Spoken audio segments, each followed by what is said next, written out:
back again for the tale of the radio and the gramophone, told exquisitely by your ever-faithful host, Luck. Where did we leave off? Ah, yes. The secret compartment. What will happen to poor Ava and Griffin?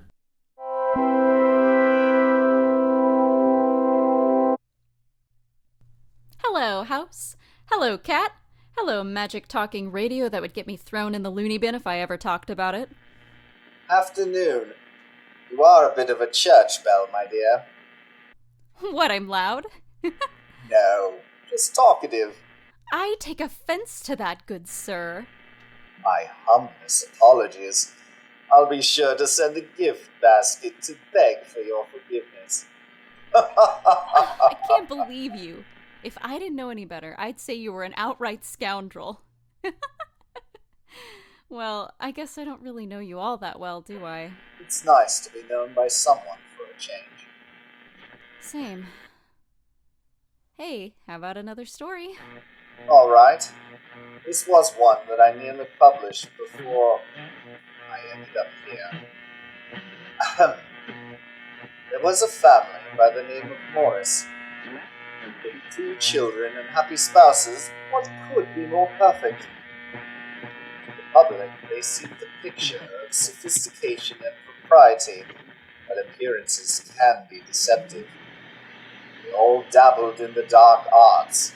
The occult fascinated them. From the basement of their dwelling, they ran many seances and rituals. However, you know what they say. What do they say? Every bit of magic, energy, spirit, whatever you want to call it, has a price. Put a hex out, it comes back to you 3-fold. This family was warned of their malpractices by a fellow occult member. They did not heed his advice. One night, they began to hear voices in their living room.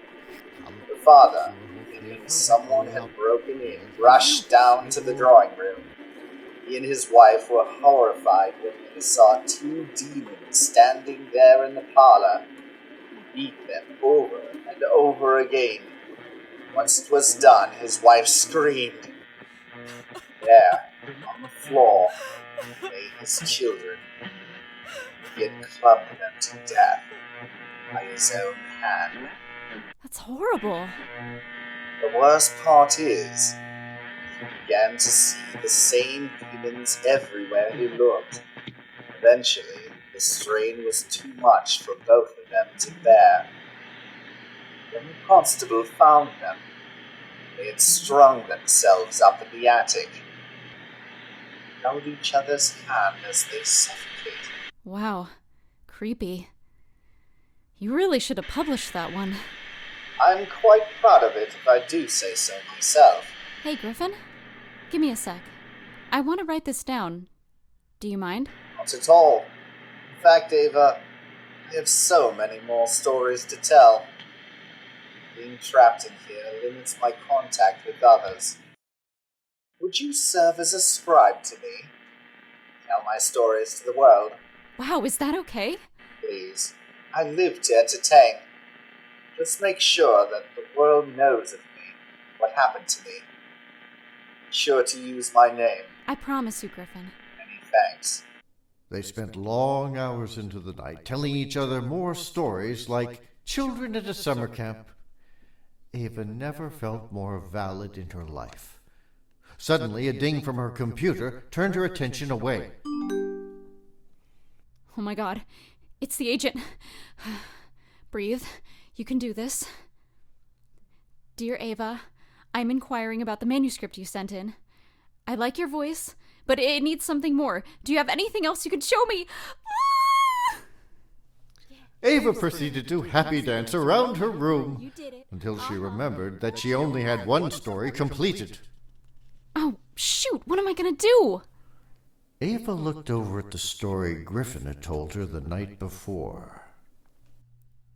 Technically, it's Griffin's story, but he did tell me to get his work out there. Besides, what he doesn't know won't hurt him. Ava furiously typed up the story and sent it to the agent. She had unwittingly set into motion a series of events that would change the lives of many. For Ava, things were about to get worse. Much worse. How darkly delicious!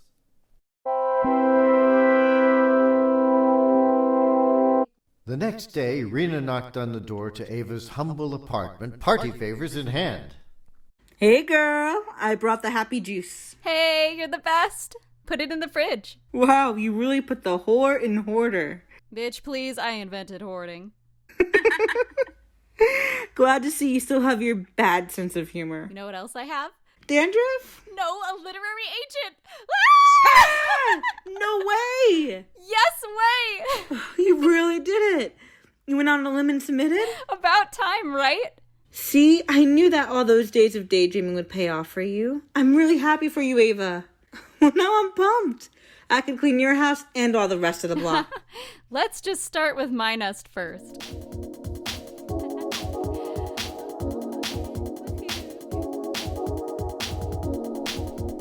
Hey, can you grab that?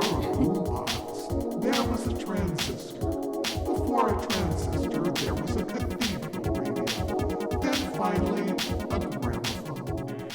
What was that? Hello? I think it was the radio. Griffin, hello? Yes, Ava. Neat trick.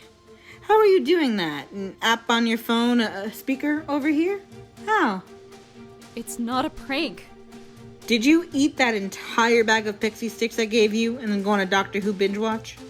No, that's what I've been trying to tell you. And I only had half. Leave! What's going on?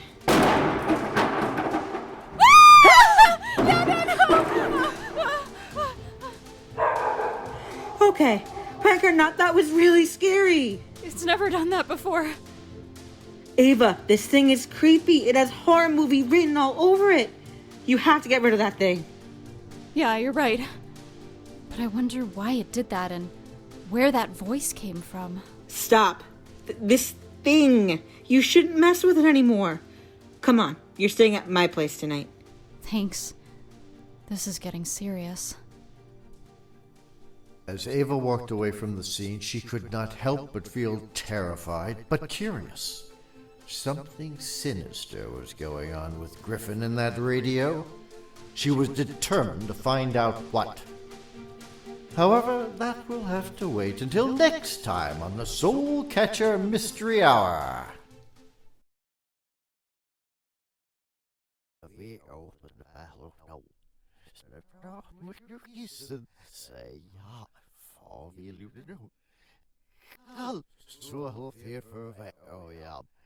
Zeus, good Lord.